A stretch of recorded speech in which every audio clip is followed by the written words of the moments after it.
ऐसी हिंदी कैसे बोलूं जिसमें उर्दू ना हो, और ऐसी उर्दू कहां से लाऊं जिसमें हिंदी ना हो। भाषा के विवाद में 60 में हमने बहुत कुछ गवा दिया। किसी ईंट की साइज को बड़ा दिखाने की कोशिश करेंगे, इमारत गिर जाएगी। इमारत बचाने का वक्त। मकतबे इश्क का दस्तूर निराला देखा, उसको छुट्टी न मिली जिसने सबक याद किया। भाषाएं किसी की बपौती नहीं होती है। ये मध्ययुगीन व्यवस्थाओं की महामारी है जो आधुनिक चोला पहन चुकी है। इस चोले को उतरवा के फेंकवा दीजिए, अन्यथा बहुत मुश्किल होगी। कोचिंग इंस्टीट्यूट फ्लरिश कर रहे हैं, बार बार परीक्षा पैटर्न, पेडागॉजी, सिलेबस में बदलाव। बच्चों को हमने गिनी पिग्स बना के रख दिया। अद्भुत विसंगति है, अद्भुत विसंगति है कि औरंगजेब पे टिप्पणी तो सदन से बाहर, और महात्मा गांधी के हत्यारों का महिमा मंडन तो सदन के अंदर। सब मेरे चाहने वाले हैं, मेरा कोई नहीं। सब मेरे चाहने वाले हैं, मेरा कोई नहीं। मैं भी इस मुल्क में उर्दू की तरह रहता हूँ। कोई तल्ख टिप्पणी नहीं करूंगा, लेकिन कुछ सरोकार बताऊंगा। सबसे महत्वपूर्ण प्रश्न मुझे मेरे जहन में अभी आया कि मैं ऐसी हिंदी कैसे बोलूं जिसमें उर्दू ना हो, और ऐसी उर्दू कहां से लाऊं जिसमें हिंदी ना हो। तो भाषाओं का जो मसला है, जो मानस में रचा बसा है, इन दिनों कई चीजें चल रही हैं। हम तो संगम लिटरेचर पढ़ के बड़े हुए, इतिहास में पढ़ा, तमिल रिचनेस, संगम लिटरेचर पढ़ा। सर, ओपनिंग रिमार्क दे रहा हूं, भाषा के विवाद में 60 में हमने बहुत कुछ गवा दिया। ये मुल्क साझा और बराबर की साइज की ईंटों से बना है।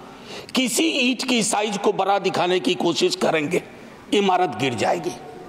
इमारत बचाने का वक्त। मैं सिर्फ इतना कहना चाहता हूं, चाहे संस्कृत हो, तमिल हो, बांग्ला हो, मैथिली हो, भोजपुरी हो, हिंदी हो, भाषाएं सरकार के प्रोत्साहन से नहीं बढ़ती हैं, भाषाएं लोक माध्यम से बढ़ती हैं। और अगर हिंदी भाषा बढ़ी है तो लोक माध्यम से बढ़ी है, छोटे छोटे गानों से बढ़ी है। पखवाड़ा मनाने से हिंदी नहीं बढ़ी है, फोर्टनाइट मनाने से नहीं बढ़ी है। सब ये मेरी पहली बात थी, लेकिन खैर क्या कहूँ। मकतबे इश्क का दस्तूर निराला देखा, उसको छुट्टी न मिली जिसने सबक याद किया। तो ये हालात इन दिनों है कई सारी चीज़ों में। एक मैं मानता हूँ कि शायद हमारे दिग्विजय सिंह जी, हमारे सीनियर, वो एक लंबी लकीर खींच गए। तो मैं बहुत चीज़ें दोहराऊंगा नहीं, मैं सिर्फ चिंतित हूँ।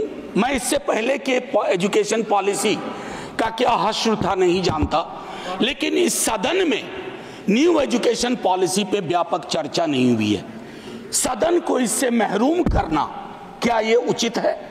मैं ये सवाल छोड़ता हूँ सदन के विवेक पे और सरकार के विवेक पे। सर, इस पूरे दस्तावेज में कई मिसमैच हैं। दस्तावेज की शक्ल और वैचारिक रुझान की, पेडागॉजी और टेक्नोलॉजी के मिसमैच की, लैंग्वेज को लेकर के एक बात मैंने कह दी, उसी को थोड़ा खुलासा करता हूं। सर, मदर टंग वाली बात बहुत बेहतर है कि 5वीं क्लास तक मदर टंग में शिक्षा दी जाए, लेकिन हम बाबा साहब भीमराव अंबेडकर को याद करें। उनके वक्त में जो सच था वो आज भी सच है, क्योंकि सोशल इकोनॉमिक मोबिलिटी के लिए अंग्रेजी एक भाषा है, उसके प्रति दृष्टिकोण भी हमें साफ करना होगा। भाषाएं किसी की बपौती नहीं होती है। भाषा लोक जीवन से उभरती है, और भाषाएं लोक जीवन को समृद्ध करती हैं।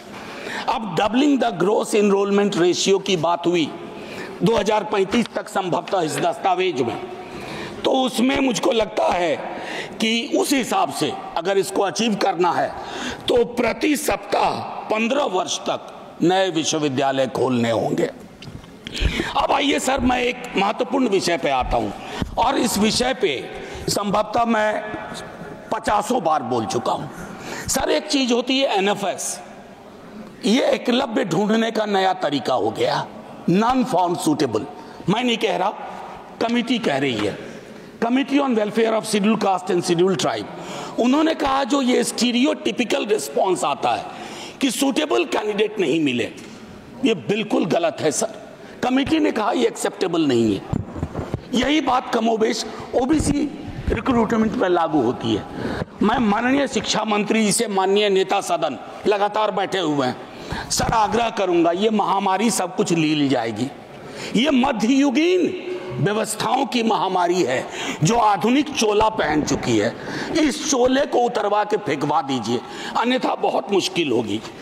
महोदय, गुजरात बड़ा समृद्ध राज्य है, हमेशा नजरें इनायत रही हैं आज़ादी के बाद से ही, लेकिन आज बड़ी खुशी हुई कि हमारा बिहार जैसा पिछड़ा राज्य भी बिहार गुजरात के साथ एक कैटेगरी में साथ साथ, और वो कैटेगरी है एनरोलमेंट इन हायर एजुकेशन, जहां हम बिहार, आसाम, गुजरात भाई भाई।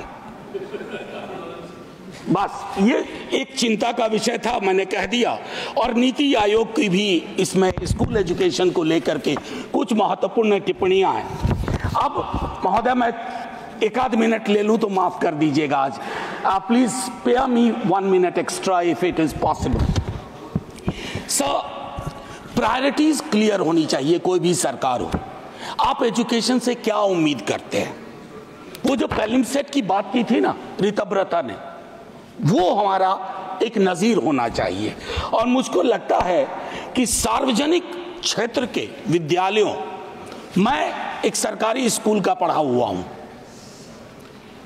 हिंदी मीडियम से पढ़ा 10वीं तक। 11वीं में अंग्रेजी से पहली बार राब्ता हुआ।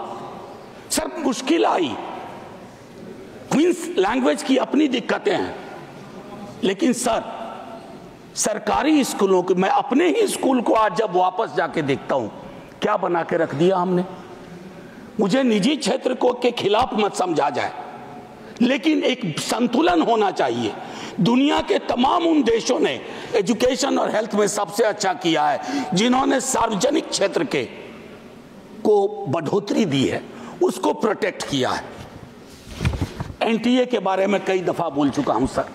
ये कोचिंग इंस्टीट्यूट के, मैं संसदीय दामाद, असंसदीय तो नहीं है ना, मैं पूछ लेता हूं पहले ही, नहीं तो दूसरा शब्द दूंगा।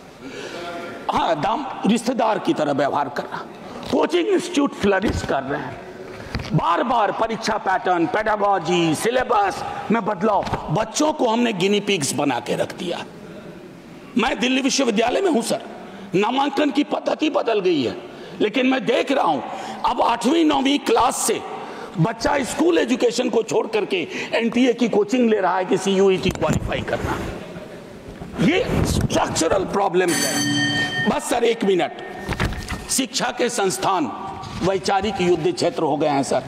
मैं टिप्पणी नहीं करना चाहता, घनश्याम जी ने कही एक बात सर, कोई टिप्पणी इस तरह की नहीं, कि वामपंथी रुझान, मुझको लगता है कि कांग्रेस के साथ दिक्कत पता नहीं क्या थी, उन्होंने वामपंथियों को तथाकथित, हालांकि उसमें मेरिट नहीं है, ढूंढा, लेकिन सर दक्षिण पंथी वैचारिकी का अड्डा बनते जा रहा है।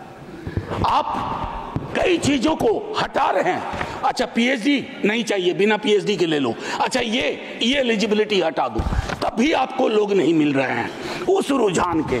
तो मेरा मानना है कि इन और शिक्षकों की स्वायत्तता में बहुत कमी हुई है। मैं प्रोन्नति के सवाल पे 100 चीजें कह सकता हूं, अपॉइंटमेंट पे 100 चीजें कह सकता हूं। देख रहा हूं कैसे शिक्षक विक्टिमाइज हो रहे हैं। और सर, नॉलेज पार्क की तर्ज पर, एसईजेड की तर्ज पर नॉलेज पार्क बना करके आपको ये सोचना होगा कि शिक्षा और इंडस्ट्री में थोड़ा फर्क है। इसको उद्योग और सिर्फ निवेश की नजर से मत देखिए, क्योंकि इसका पहले नाम था ह्यूमन रिसोर्स डेवलपमेंट। भले नाम बदल गया हो, लेकिन उस संकेत को याद रखा जाए। केंद्रीकरण आपकी स्वाभाविक प्रवृत्ति है। जब बड़ी सत्ता आती है तो हर किसी को लगता है कि इसको मुझको हथिया लेना चाहिए। नैक के बारे में विस्तार से हमारे दिग्विजय सिंह जी बोल चुके हैं। ऐसे लोग आप बिठाते हैं, ऐसी व्यवस्थाएं होती हैं। नैक में सर क्या होता है, मैंने भी अपने टाइम में एक नैक देखा है मेरे विश्वविद्यालय में, बता नहीं सकता हूं सर। एकदम जैसे शादी ब्याह में, रिश्तेदारी में जाने पर वो जो गिफ्ट का आदान प्रदान होता है, वो सारी चीजें होती हैं। और कई विसंगतियों के बावजूद उस संस्थान को A+ या A मिल जाता है। रिविजिट करिए, धर्मेंद्र, माननीय शिक्षा मंत्री जी से कहूंगा, शिक्षा मंत्री और रेल मंत्री सबसे डिफिकल्ट काम है इस देश में। आप एक महत्वपूर्ण पद पे हैं। मैं आपसे कहूंगा, आपकी सरकार नहीं होगी लेकिन इस नीति का प्रभाव रहेगा। इसलिए कोशिश किया जाए हम सबको कि हम सब ऐसी व्यवस्था विकसित करें जहां खुले मन से बोलने के लिए कोई बंद न कर दिया जाए। डेमोक्रेसी की एक परिभाषा है sir, true democracy is one where you are not closed for being open. आखिरी 30 सेकेंड मैं एक और चीज कहूंगा सर, संजय जी कह के गए, मैं विवाद में ही नहीं, मैं हिस्ट्री का स्टूडेंट हूं सर, कभी उस पर बहस होगी मुगल सल्तनत और अन्य रूलर्स पे तो विस्तार से बोलूंगा, लेकिन आज एक टिप्पणी करता हूं सर। इतिहास के बासी पन्नों में जा करके अगर हम आज की चुनौतियों में पर्दा डालने की कोशिश करेंगे, उन बासी पन्नों के नायक और खलनायक आपकी चुनौतियों में आपकी मदद नहीं करेंगे। अद्भुत विसंगति है, अद्भुत विसंगति है कि औरंगजेब पे टिप्पणी तो सदन से बाहर और महात्मा गांधी के हत्यारों का महिमा मंडन तो सदन के अंदर। सर आखिरी में मैं यही कहूंगा कि सब मेरे चार सर ये उनको